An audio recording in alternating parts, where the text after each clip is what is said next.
Jadwal pencairan PKH tahap 2 tahun 2025. Dan berikut ada informasi penting langsung dari Menteri Sosial Republik Indonesia. Simak dan dengarkan baik-baik.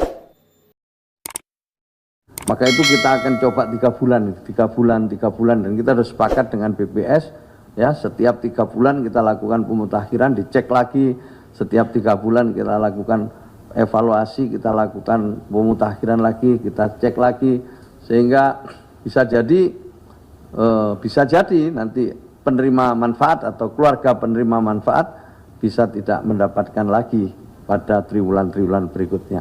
Jadi ini perlu disampaikan supaya nanti masyarakat tidak katakanlah bingung gitu. Kenapa saya dapat, kenapa kemarin nggak dapat, sekarang nggak dapat, dan lain sebagainya. Mungkin karena datanya sudah tidak sesuai lagi. Nah, setelah nanti uji petik selesai, udah final, maka nanti di triwulan kedua kita akan jadikan pedoman untuk membagi bansos maupun juga melaksanakan program PKH dan sejenisnya. Saya sekali lagi ingin menyampaikan kepada masyarakat bahwa harap maklum apabila pada kesempatan yang akan datang pada hari ini atau pada triwulan pertama ini mendapatkan bantuan, nanti kalau di triwulan kedua kemudian bisa jadi tidak mendapatkan bantuan. Dan bisa jadi yang selama ini tidak mendapatkan bantuan akan mendapatkan bantuan dari pemerintah. Jadi ini hal yang perlu kita sosialisasikan terus. Kemudian yang juga nanti baru adalah setiap 3 bulan data ini akan dilakukan pemutakhiran. Dan untuk itu bisa jadi penerima bansos itu tidak akan terus-menerus, ya. Mungkin karena sudah naik kelas, ya, mungkin karena sudah pindah program ke pemberdayaan dan lain sebagainya.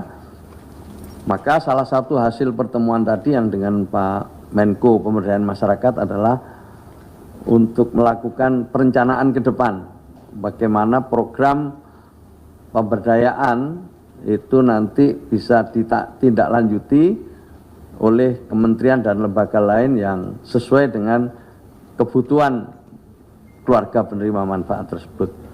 Misalnya mereka punya usaha dan usahanya masuk kecil menengah, bisa ke UMKM. Kalau dia punya usahanya di bidang industri kreatif, bisa ikut ke Kementerian Ekonomi Kreatif. Kalau dia bergerak di dunia koperasi, nanti bisa ditindaklanjuti oleh Kementerian Koperasi dan begitu seterusnya. Kalau mereka tidak usaha, pinginnya bekerja, maka bisa jadi nanti kita bekerja dengan Kementerian Tenaga Kerja dan kementerian-kementerian lain yang punya program untuk peningkatan kapasitas keterampilan dari mereka yang selama ini menjadi penerima manfaat dari Kementerian Sosial. Jadi ini program akan terus berkelanjutan seperti itu, dan sebagaimana yang disampaikan oleh Pak Menko, kita punya target-target untuk menurunkan kemiskinan sesuai dengan arahan dari Presiden. 0% paling lambat untuk kemiskinan ekstrim di tahun 2026, dan pada saat nanti 2029 kemiskinan kita sudah turun di bawah 5%. Sekarang sudah 8,57. Inilah koordinasi terus dilakukan. Kali ini Pak Menko berada di Kementerian Sosial, pada pertemuan yang lain akan pindah ke kementerian-kementerian lain. Maka itulah Pak Presiden Prabowo sejak awal ngajak kita untuk memulai kerja dengan data yang akurat. Nah, apa yang dikerjakan selama 3 bulan terakhir ini adalah dalam usaha untuk memperoleh data yang lebih akurat.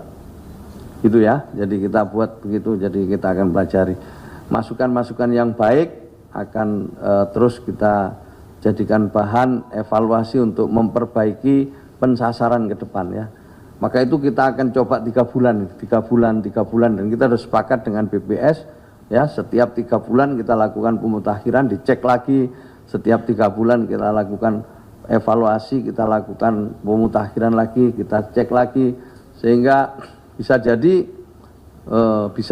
nanti penerima manfaat atau keluarga penerima manfaat bisa tidak mendapatkan lagi pada triwulan-triwulan berikutnya.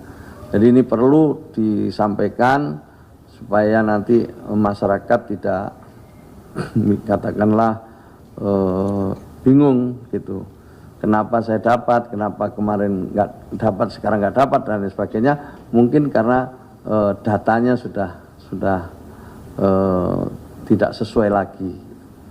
Nah, kalau ada yang protes bagaimana? Silakan, boleh untuk protes, untuk usul lewat cek bansos itu. Itu ada lagi terakhir, ya. Ada gambaran akan mendapatkan bansos lagi? Belum tahu. Jadi itu nanti ada inclusion error, ada exclusion error. Jadi belum tahu. Makanya kita masih akan kita uji petik lagi di lapangan. Nanti pasti pada saatnya pasti kita akan sampaikan. Ya.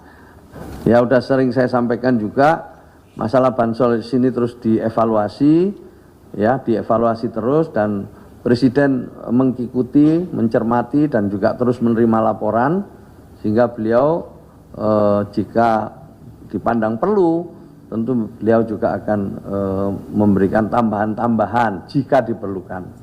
Jadi kalau yang pro rakyat itu beliau sangat punya atensi, sangat punya perhatian. Sementara kalau soal efisiensi sudah saya sampaikan berulang-ulang di Kementerian Sosial itu ada kaidah-kaidah tadi yang untuk bansos sama sekali tidak dikurangi, lebih-lebih juga kalau memang diperlukan sesuai arahan Presiden akan ditambah untuk gaji pegawai, kemudian honor pendamping dan lain sebagainya juga tidak ada yang dikurangi pada tahun berjalan ini. Ya, efisiensi kita lakukan sesuai arahan dari Presiden dan kita harapkan ya dengan adanya efisiensi ini semua jajaran Kementerian Sosial untuk mau menyesuaikan, mau beradaptasi. Nah, jadi dapat kita simpulkan ya teman-teman, untuk jadwal pencairan PKH tahap 2 tahun 2025 itu meliputi bulan April, Mei, dan Juni ya teman-teman. Nah, jadi ketiga bulan tersebut adalah penyaluran bantuan PKH tahap kedua tahun 2025. Nah, dan juga untuk berita penting untuk KPM PKH yang disampaikan oleh Menteri Sosial Republik Indonesia, bahwasanya harap maklum ya teman-teman, jika nanti di tahap kedua tidak cair lagi atau sudah tidak dapat bantuan lagi karena ada perubahan data ya teman-teman. Jadi untuk mulai tahap kedua nanti akan memakai data DTSEN ya teman-teman, atau data tunggal sosial ekonomi nasional dari BPS, bukan lagi mengambil dari DTKS. Nah, itulah informasi PKH dan BPNT hari ini.